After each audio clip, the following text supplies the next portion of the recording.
his diploma in mathematics from Escuela Politécnica Ecuador, Nacional, sorry, in 2000, and then got a PhD from the University of Graz in 2003. Since then, he had many visiting positions in Europe, including a Humboldt Fellowship in Berlin in 2009-2010. But every time he came back to Ecuador, to Escuela Politécnica Nacional, and every time on a higher position. And since 2011, Juan Carlos is a full professor of mathematics at Escuela Politécnica Nacional. And since 2019, also the university director of research at this university. And since 2015, he's also a member of the Ecuadorian Academy of Science. Today, Juan Carlos will be speaking about bilevel imaging learning, new viewpoint on optimality conditions, and solution methods. Juan Carlos, we are very much looking forward to your talk. Thank you very much, Yuri. It's a pleasure to be here. I would like to thank the organizers for the invitation to present my work. Indeed, I'm going to talk about a topic which I have worked in the last years, which is bilevel imaging learning. And I will try to present some new results that we think are very encouraging for the future research directions that we want to carry out. So the outline of the talk is the following one. First, I will give an introduction on what bilevel learning in inverse problems is about. Then I will talk specifically about the bilevel imaging learning, something concerning optimality conditions, which is one of the main tasks in this talk. And thereafter, I will comment on something which is a quite new result about an MPCC reformulation and the consequences that has. And MPCC stays for mathematical programs with complementarity constraints for the ones that are not familiar with that. And finally, I draw some conclusions of the work. So let me start with something that many of you already know very well. So in a general inverse problem setting, what we are trying to do is to recover a solution U from some corrupted data F through this frequentist type of equation, where we have that the corrupt data is the image of the operator T of the solution we want to recover, plus some additional noise. And this T operator may be a linear or nonlinear operator, and that models the relation between the solution that we want to recover in the data that we had at the beginning. And a part of that, we add some noise to this frequentist setting to consider the recovering of the solution. So depending on the properties of T, for instance, if T has an unbounded inverse, then we get an ill-posed problems, and several difficulties arise in this inversion related to non-uniqueness, instability, and different sort of things. Even in the case where this operator behaves good, we still have the noise on the right-hand side that we have to get rid of. So the typical approach or typical way of doing the things is to regularize by adding some a priori information on the solution properties that we may know, and in that sense try to recover a good solution of this equation. Specifically in the variational approach, what we do is we consider this corrupted data F in some energy minimization problem. And in this energy minimization problem, we have two types of terms. The first one is concerning the regularization, where we incorporate some prior knowledge we have about the minimizer or the solution we want to recover. And a part of that, there is a data model, and this data model actually compares what the solution of the model, of the forward model is, with the data that we had at the beginning. And in this data model, or this data model may depend on different parameters, which are notated here by lambda. And these parameters are responsible for getting a good reconstruction of this variational inverse problem. And the choice of these parameters lambda is crucial in order to get a better reconstruction of the solution. And of course, as you can imagine, the results depend heavily on the prior that we use and also on the data fidelity or the data model that we consider, but a part of that also on the choice of the different parameters. And the parameters may be just scalars, they may be vectors, or they may be even distributed parameters that are considered within the inverse problem. So this is an example, a very easy one, very standard one, where we use a total variation regularizer for this kind of card images. And in this left picture, we have some under-regularized solutions. So we still have a lot of noise involved in the image, and we didn't get rid of that. On the right-hand side, on the other hand, what we have is an image that is over-regularized. It doesn't get rid only from the noise, but also the details are missing in this kind of regularization. While in the middle one, in the center one, we have a regularization which is optimal, with an optimal chosen parameter.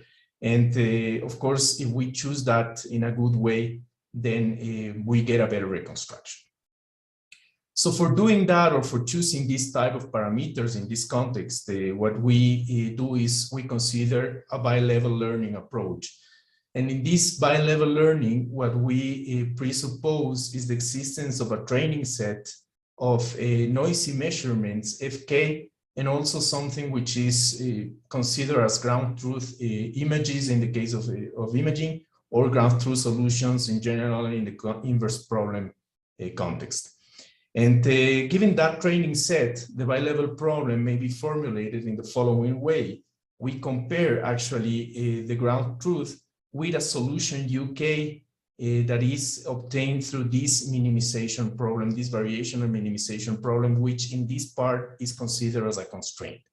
So this is a loss function that compares maybe one training pair, but also a lot of training pairs. It can be just a sum of loss functions.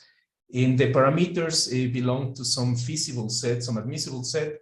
And the constraint, the lower level constraint, which is this one here, incorporates precisely the energy term that we had in the slide before. So choosing one lambda affects the reconstruction that we consider. So if we choose it differently, we may obtain a different UK, and also some UK that minimizes the distance or the loss with respect to the ground truth.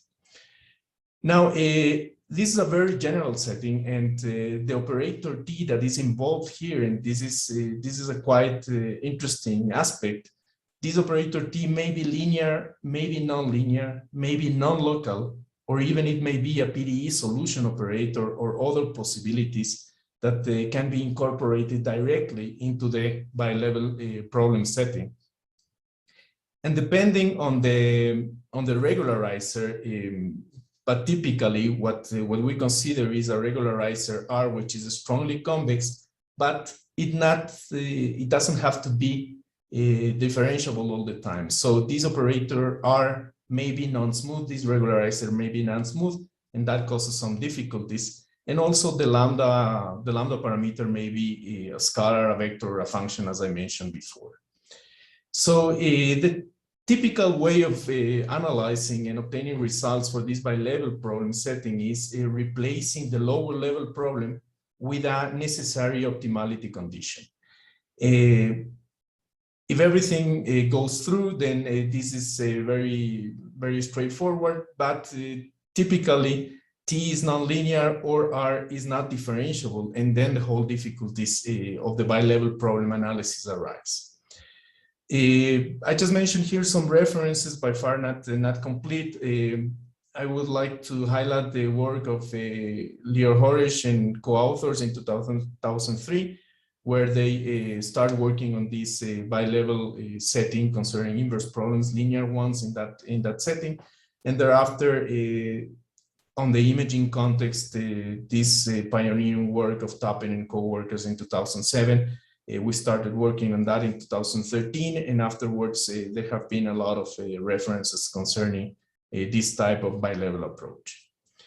So let me explain a little bit concerning the optimality conditions in the case of a very simplified setting, which is the linear inverse problem. And in that context, what we do is actually we replace, I mean, we have in this context the loss function. It compares again the solution that we want to recover with respect to the ground truth. And the lower level problem is the minimization of this term, which is in this context a quadratic term plus a regularizer which is convex. Now, if this regularizer is strongly convex but is also continuously differentiable, and the operator T is linear, then we just can replace the lower level problem by the necessary and sufficient optimality condition. So we just can write the problem in a single level formulation where we preserve the loss function, but instead of having the minimization problem in the lower level, we just have the necessary and sufficient optimality condition. And this is sort of the ideal scenario because the optimality solutions of both problems coincide.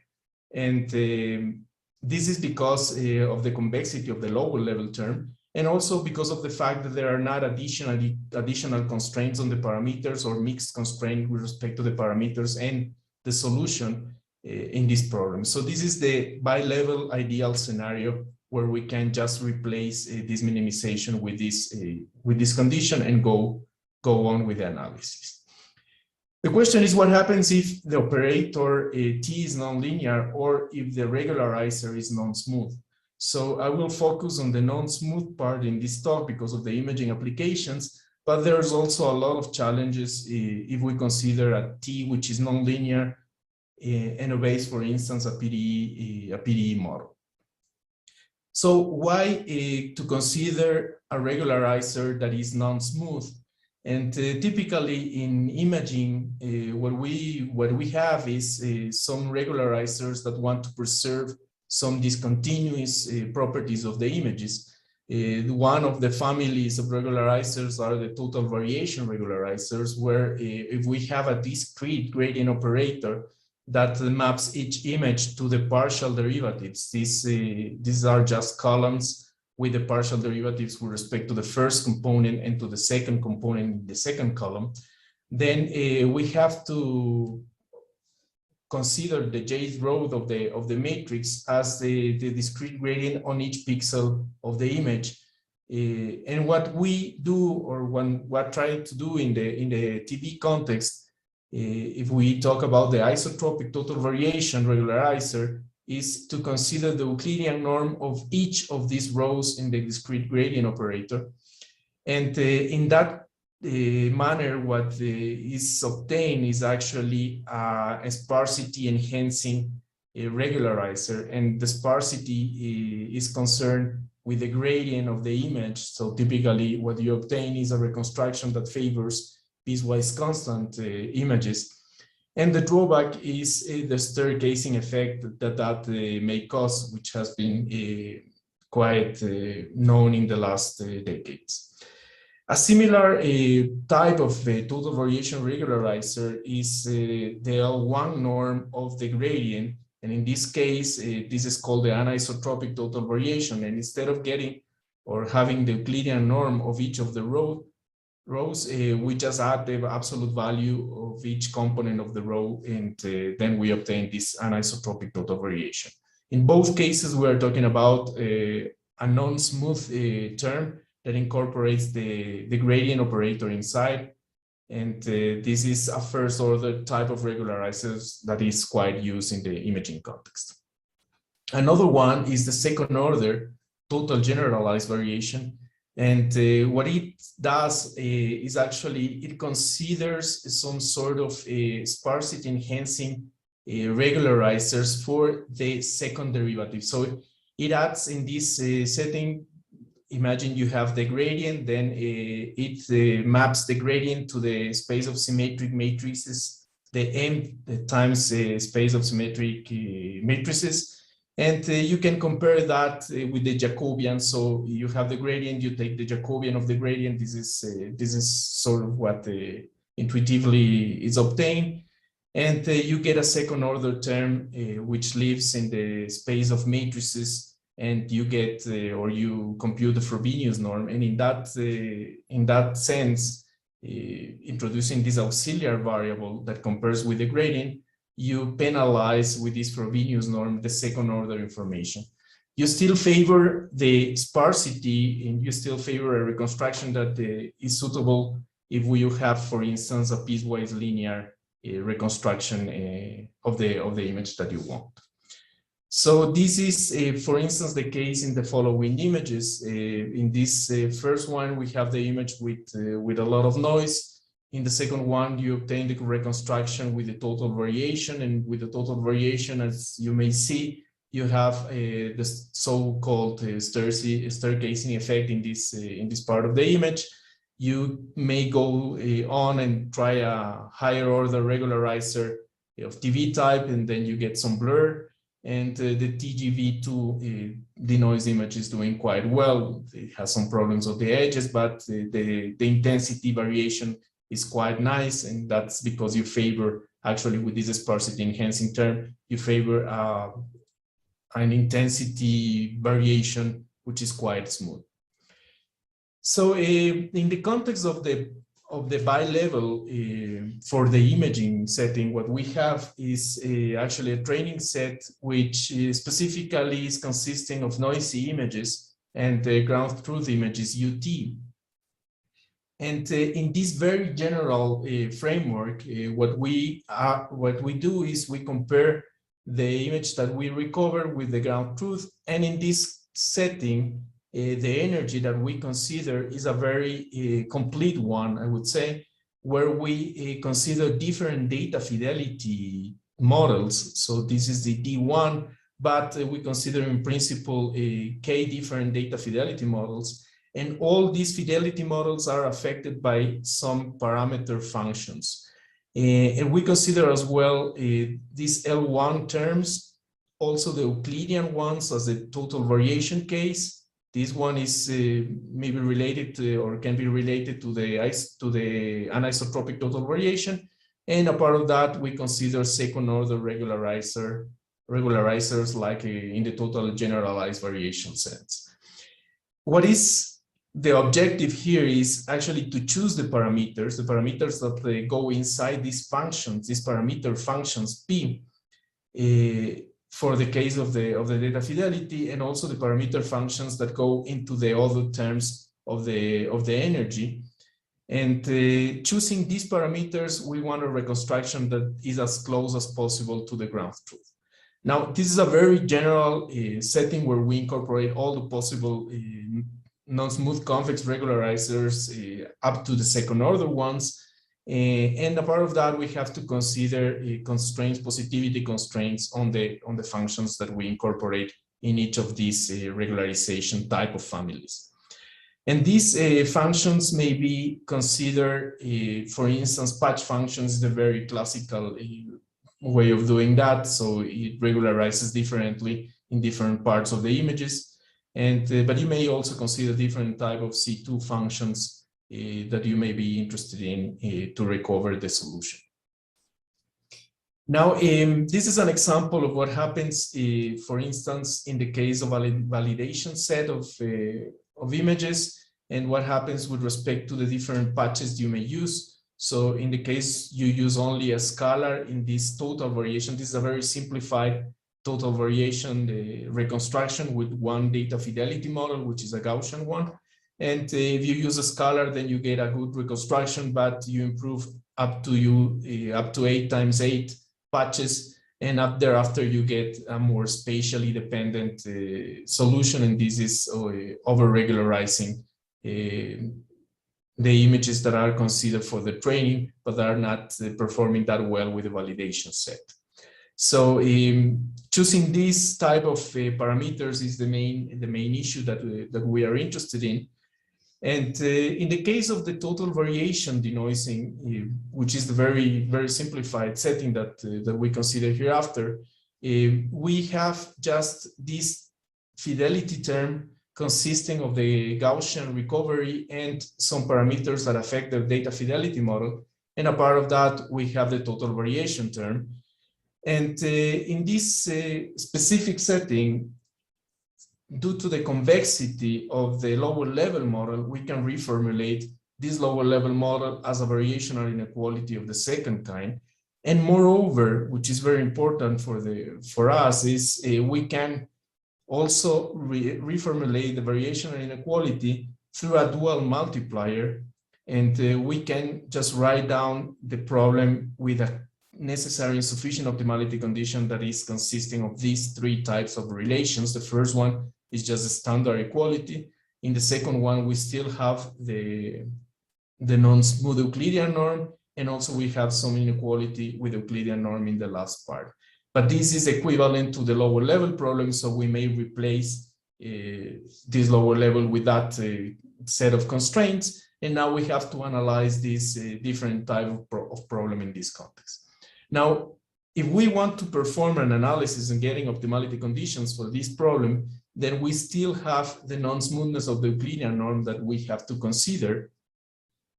And one way of getting rid of that, which is a very simplifying way, but appears to be feasible at the beginning, is just to square the different terms that are considered here. For instance, we can consider the square norm of the Euclidean norm of the multiplier.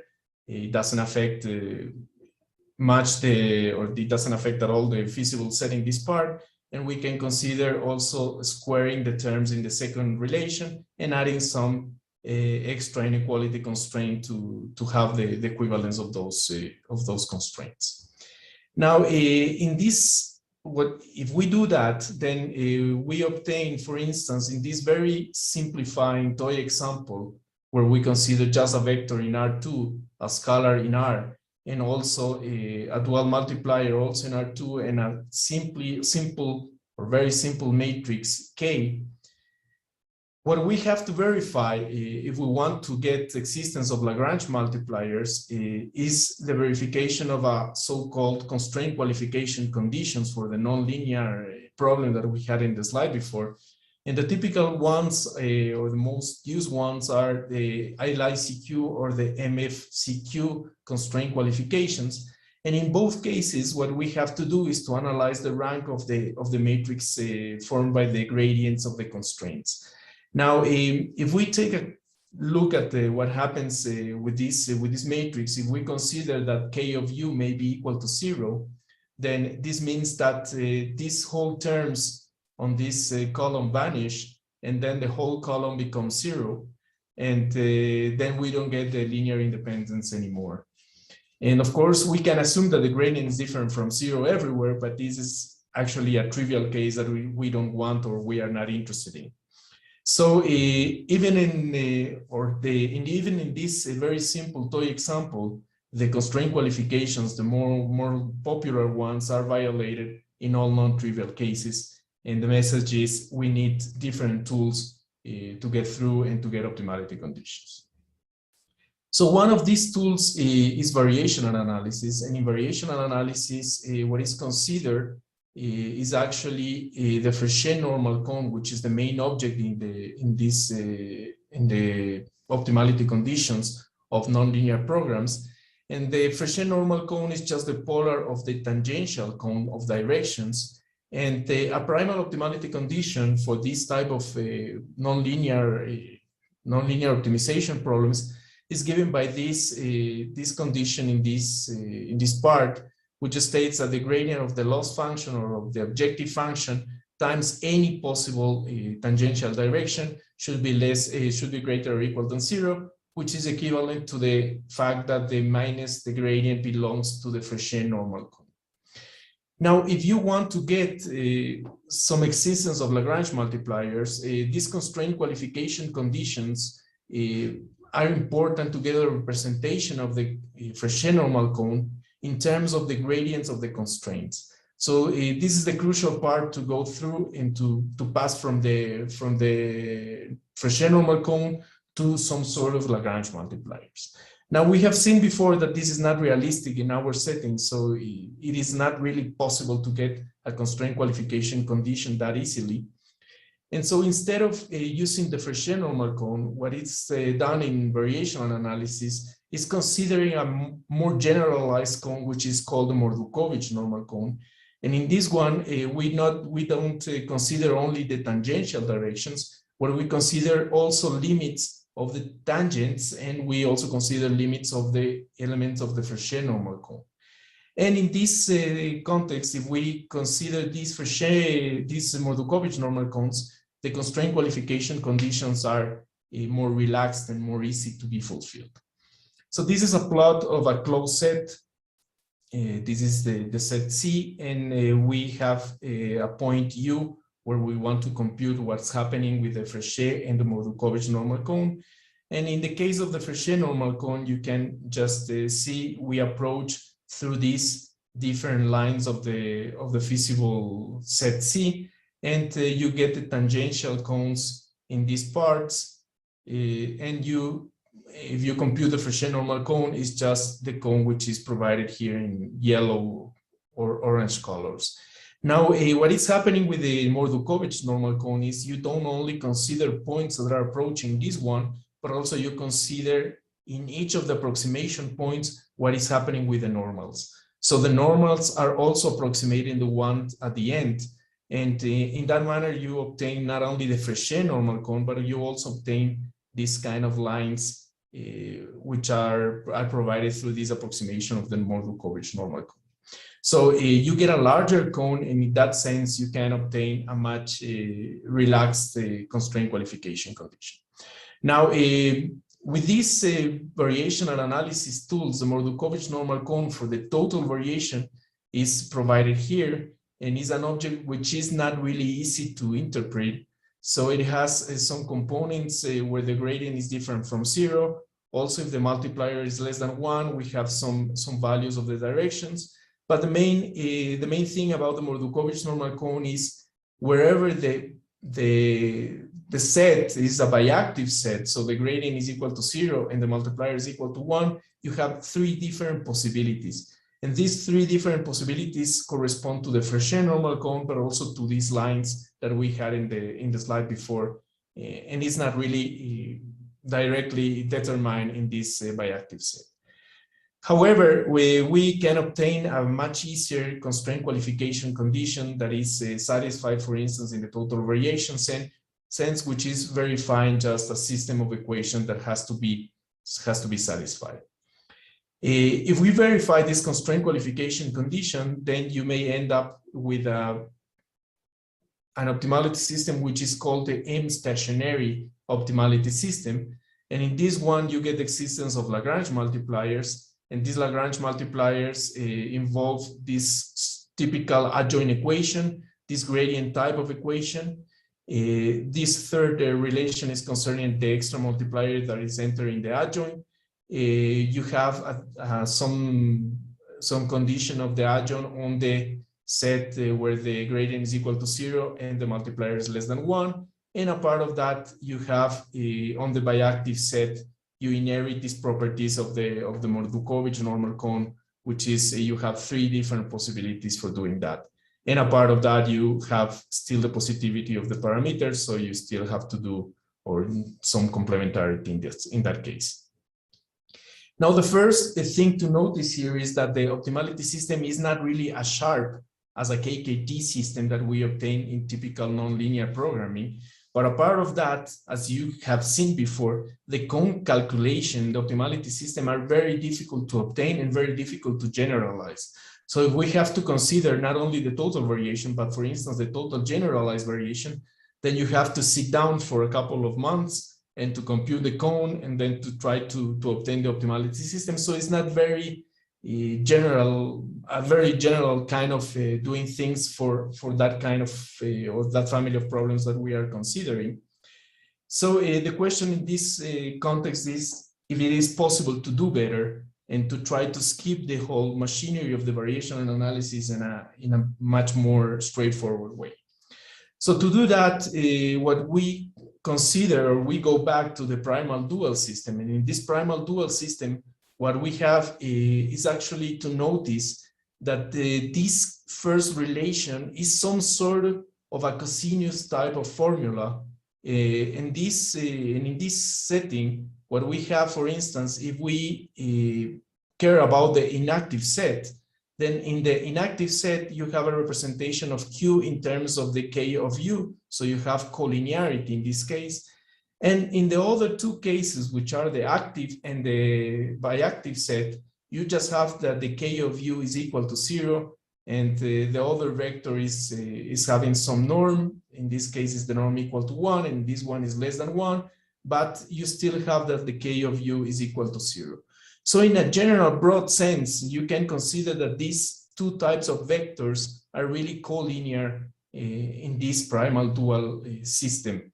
So an idea in this context is to consider a change of variables of the multiplier and also of the gradient of U, and replacing these two quantities with some relations concerning these trigonometric variables, which is some kind of polar coordinate change of variables.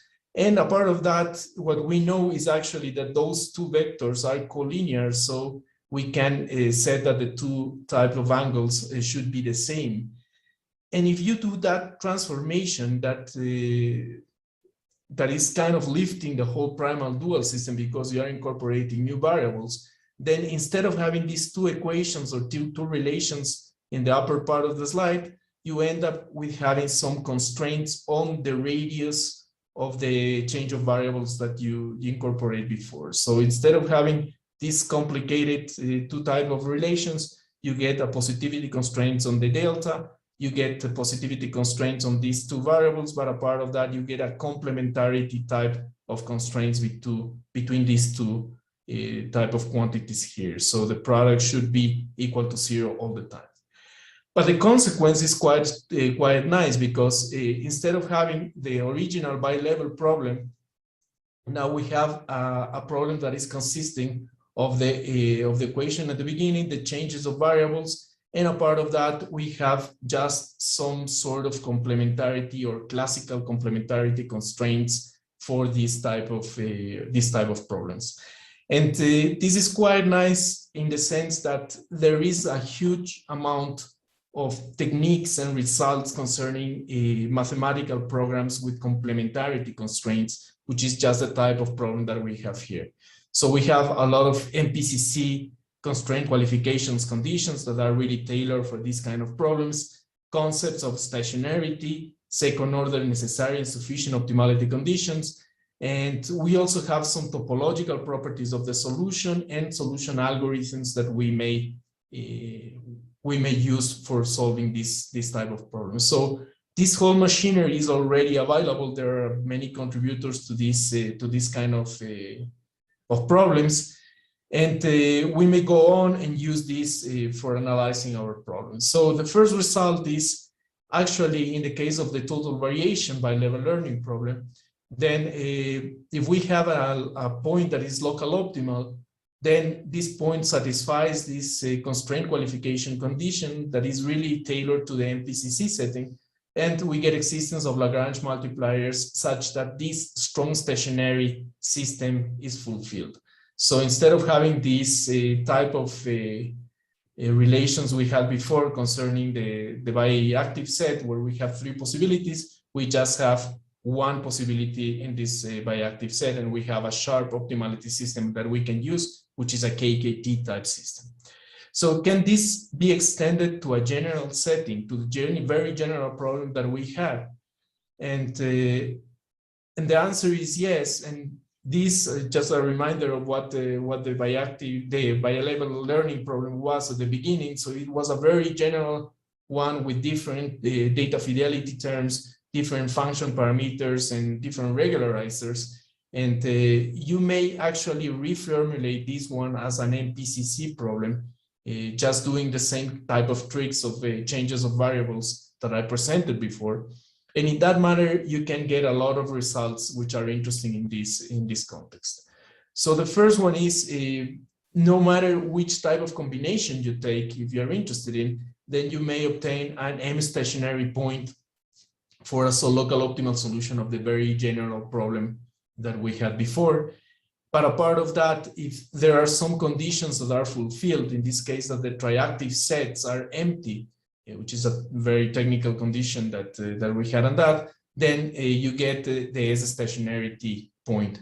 And this condition is fulfilled, for instance, in the total variation sense. So we saw that before. So you get automatically a strong stationary point. And the strong stationarity is also available not only in the lifted variables, but also in the original ones. And a part of that, you get a lot of results that you inherit from the MPCC. And this is, for instance, you get second order necessary and sufficient optimality conditions, but also you get something which is quite interesting and important, which is the stability of local minima. So you can really perturb the problem and know how much your optima is going to change, and you get some robust results, robustness results concerning this local optima.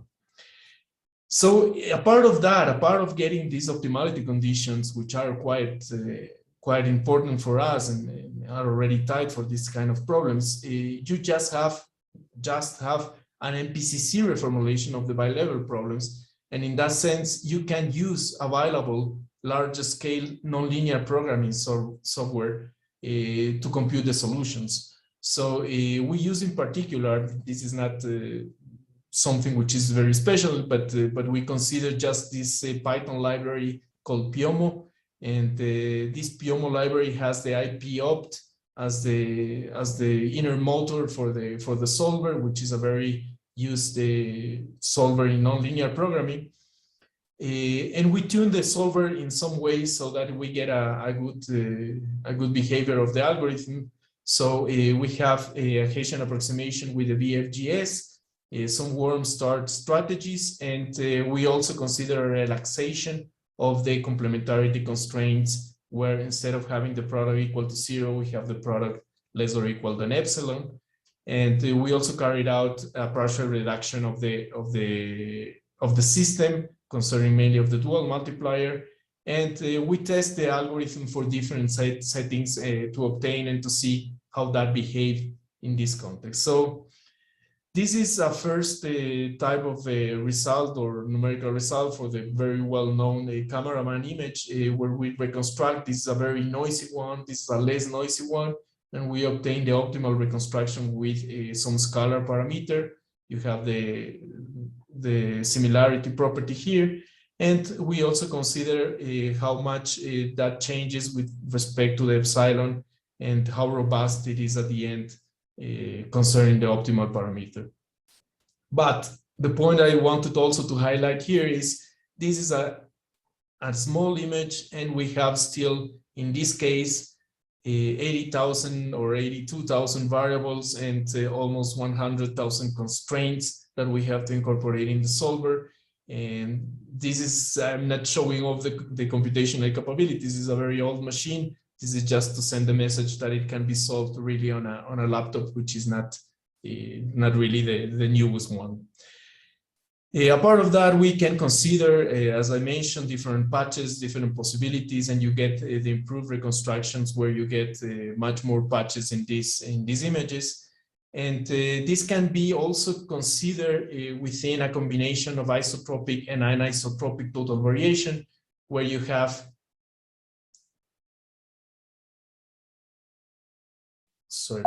where you have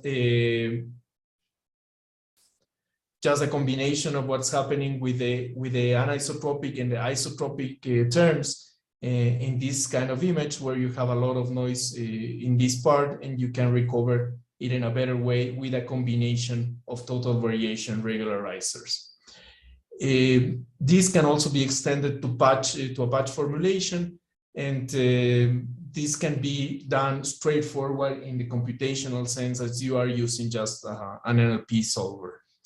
So coming to the end, I'm just having some conclusions of this work. So first of all, for variational models, we can obtain an optimal combination of parameters or parameter functions, data models, and so on, with a bilevel learning approach.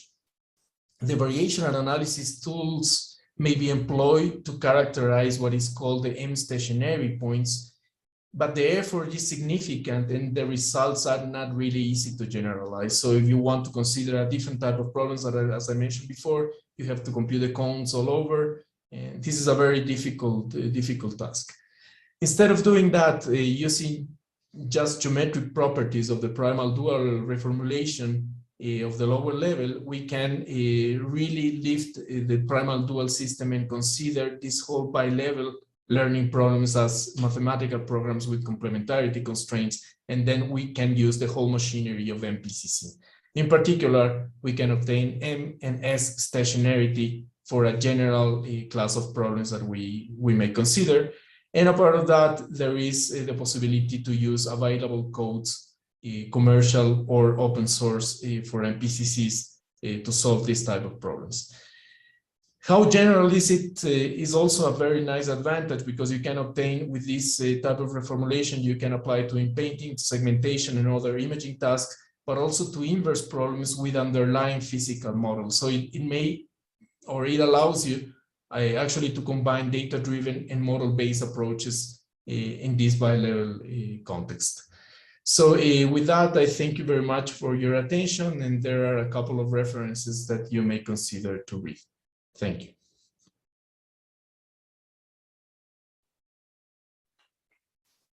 Thank you very much, Juan Carlos, for the very interesting talk. Are there any questions? Yes, please. Hi, thank you very much for your talk. It was really interesting. I wanted to ask, I may have missed some things. I wanted to ask, in terms of collinearity, when you were talking about this QIs and the first order gradients, were there any restrictions, any conditions that had to be applied to that, or were they always collinear? Well, in that specific context of the total variation, it is actually the property of the primal dual system. Yeah. So there are not conditions. Okay, and then also in terms of when you were showing the results, you were talking about the robustness of the optimal parameters. Could you clarify what you meant by robustness? So there are two things, right? So the first one is you get stability results, theoretical stability results for the optimal solution of this MPCC problem. Yep. And in that sense is a theoretical property. And concerning the numerical experiments, what we wanted to see is how the algorithm behaves for different type of relaxation approaches, because at the end you relax the complementarity constraint. So it's a different type of stability concept in the one and in the other, right? Okay, great. Thank you. Are there any other questions?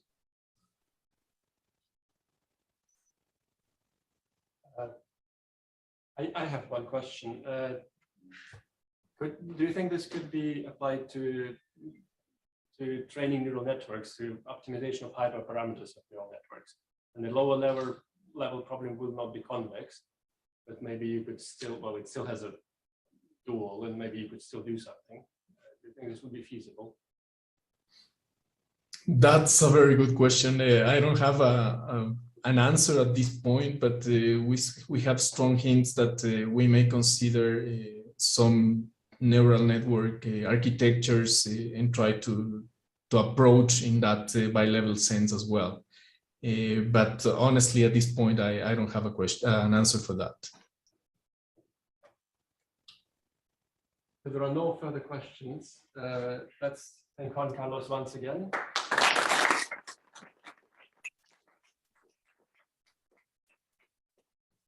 And this does it for today. I hope to see you all tomorrow.